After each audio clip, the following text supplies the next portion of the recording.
Hi,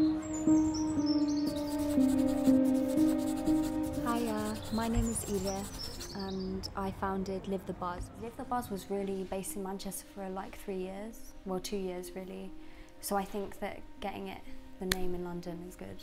Started in Manchester, yeah, so I filmed my interview with Manchester art school students. I met Benjamin, he was amazing. I snuck backstage into his room. I just kind of saw my opportunity, took it, walked in. He was the first person to greet me and he was so down for the conversation. Live the Buzz is a mental health awareness organisation based in the UK, and we do workshops with young people where we sit down and create art, and we focus on emotional regulation, developing emotional language and understanding of mental health. It's also a platform, an online platform on YouTube where I make short documentaries, interview series with different revolutionary minds. So I speak to people who live quite extreme lives, who are artists, poets, actors, creatives, musicians, and we discuss what mental health means to them and how they feel like their work has been influenced by mental health. It's been about 2 years that I have been creating content for Live the Buzz, and I've been planning it for about 3 years, but it's only been an official organisation for 6 months or so. It's exciting, it's still very grassroots. It was pretty hectic, but I knew that it was something that I wanted to do, and I knew that I just felt so determined. I felt like it was my soul called to do it. Like it was like my mission, like almost why I'm here on the earth is to like help with mental health. It started off as a very small idea. I told a couple of people and they said, yeah, it sounds good. My actual academic supervisors told me not to do it because I'm from a counselling background, and before COVID it was very modern to take your online profile as a professional counsellor because you have to be very low-key. But I just knew that it was something I wanted to do, so I kind of just thought whatever, like I don't really care. I'm not going to stop myself from doing something I want to do just because of the norm. I've been able to reach more people in the last 2 years than I would be able to if I was to see like 100 people a day. Like I've been able to reach more people now.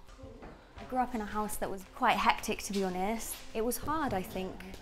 When I was younger, there were 7 of us, and I'm the second youngest. I also have a brother that grew up in Ireland, so he didn't grow up in the same house. So technically 8 of us. I'm really lucky that I was able to get counselling and therapy, and I always used art as a form of self-regulation, emotional self-regulation for me. I always prioritised what I enjoyed and did that, because I think whatever you enjoy is the way you're gonna succeed. I always knew that what I wanted to do was not to do with anything that was personal financial gain. My sister's a teacher, right? So like whenever I am doing anything to do with young people, I always kind of go through the lesson plan with her and make sure that it's kind of good, you know, make sure that it will work, see if there are any flaws, make sure that anyone who's neurodiverse that attends the sessions will benefit from those sessions, you know. Live the Buzz, I'm really glad it's so art-based because I think I was put on this planet to become an artist, and I see the videos as it's almost like an extension of my art, so it's not on a canvas, it's a conversation between 2 people. I think this is something you'll finish today. Yeah, I think this is something I never say though, because it sometimes jinxes it, you know? Because sometimes I'll say, yeah, I think I'm finished, and then I'll just be like, no, I spend the next month on it. Did you have anything in mind when you got the canvas out? No, I actually didn't know what I was going to paint today, but I never do. When I paint and tap into my flow space, I'm very unconsciously conscious of processing the things that I'm dealing with. Art can be a really great indicator of what you're actually going through. The colours that you use, they all have an impact. on reflecting the kind of internal emotions on an external way.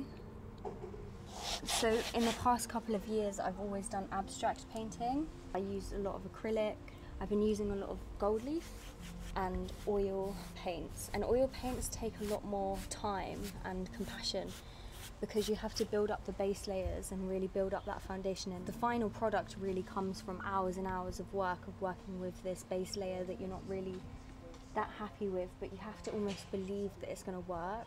I can remember times where I really used to be so hard on myself and really think, you know, oh, this is really not working out. I'm really not happy with where I am. I remember in lockdown, I spent the whole time pretty much alone. It allowed me space that I'd never had in my life. When I was young, I shared a bedroom there was 5 of us in one bedroom, and I only got my own room when I was 18 years old. With that comes no time alone, no personal possessions. Everything I owned was shared. So I live with depression myself, and it's very much trigger based, so like dates and anniversaries. I went to my counsellor, who was amazing. You know, he just listened, he just let me talk of like years and years of grief and pain and anger. I was a very angry young person. I didn't really know how to express it, so I chose art, but then what do you do with the rest of it?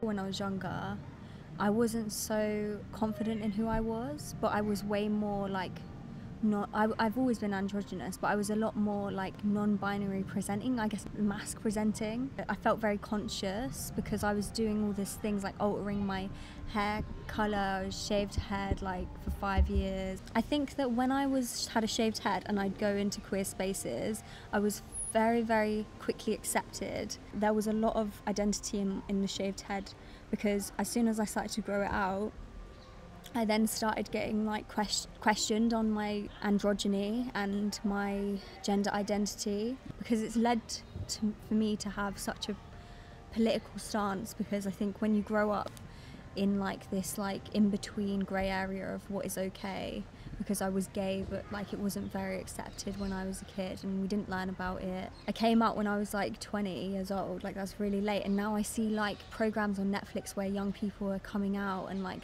they're just like, they're all young characters and they're all in school uniforms talking about how they're gay, and I literally heals a part of my soul. Like, I love to see it because I now know that once the space is created, people will sit in the room comfortably.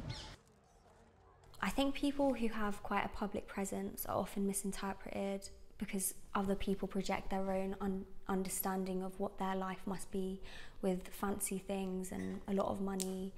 Oftentimes these people are really misinterpreted, and as soon as they meet them, they're this person rather than themselves. And I think sitting down with someone and humanising that process enables people and motivates people to be able to speak and identify with these issues that this person who has a public persona experiences within themselves. They're able to think, this person lives with this, and they're not ashamed of it, and they are able to speak about it. So maybe I can be a bit prouder of the fact that I have these things. I always think representation is so important. For me, it's taken a lot of resiliency, introspection, and hope. So when I first started Live the Buzz, it was just an idea, and it was something that I thought might help some people in the world. So I collaborated with local charities in Manchester. It was during lockdown. There were so many young people that wanted help, basically, that wanted an hour or two to reflect on their mental health or learn something about mental health or their neurodiversities as well.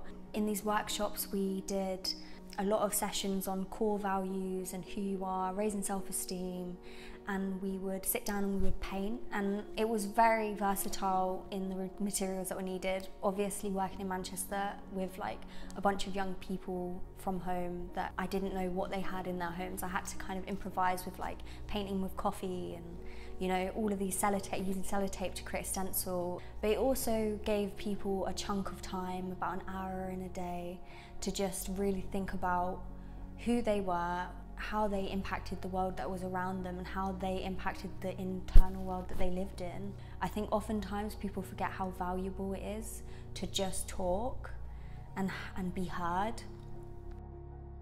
The police force as the first port of call if you are working class or don't have enough money to facilitate private healthcare is not good enough.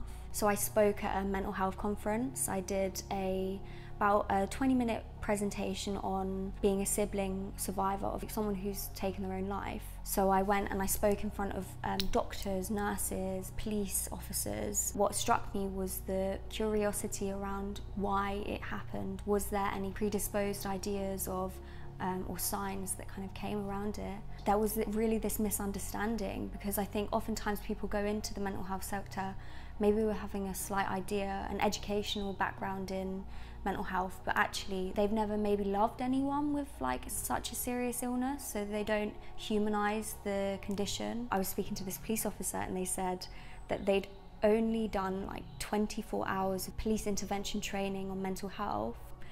Eventually down the road, I want to create facilities for young people with mental health struggles. I want to create safe houses where there are mental health professionals, people who are really well trained in how to humanistically approach people who are struggling.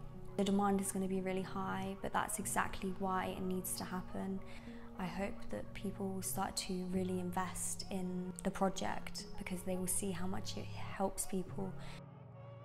When I was about 7 years old, my brother started developing schizophrenia. At the age, I think he was about 17, 18. So he was quite young, he was at college, he was a tree surgeon, he was trained to become a tree surgeon, and he mixed a lot of drugs, psychedelics, and then also like he was smoking a lot of weed, and he just developed drug-induced psychosis, which developed to schizophrenia. My brother Eric, who passed away from mental health in 2016, we went to the doctor, he said, I'm really low, like they gave him a prescription for antidepressants and he never actually even went to the chemist and took the medication.